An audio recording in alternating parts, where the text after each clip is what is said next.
Frente a un gobierno del Partido Popular que pone por delante los intereses privados, desde Chunta Aragonesista queremos situar a las comarcas del Alto Aragón, sus pueblos y sus gentes en el centro de las políticas públicas. Con un proyecto de futuro que combine desarrollo económico, servicios públicos dignos, vivienda asequible, conectividad digital y defensa del territorio. Y es que defendemos una educación pública y de calidad, una sanidad pública, universal y de gestión directa, con una atención primaria potente y una red hospitalaria fortalecida con menos listas de espera. Defendemos la igualdad y el feminismo como ejes vertebradores de nuestro proyecto político, como defendemos el derecho a la cultura se viva donde se viva, una cultura aragonesa de vanguardia y de proximidad.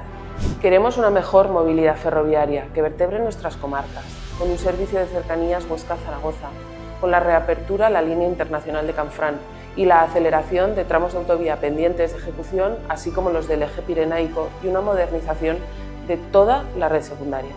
Ninguna comarca del Alto Aragón puede ser un territorio de sacrificio ni un espacio al que se le imponen decisiones. Por ello defendemos una planificación pública, la participación cívica y el retorno local en empleo y servicios. Porque defender el Alto Aragón es defender su gente, su paisaje y su futuro.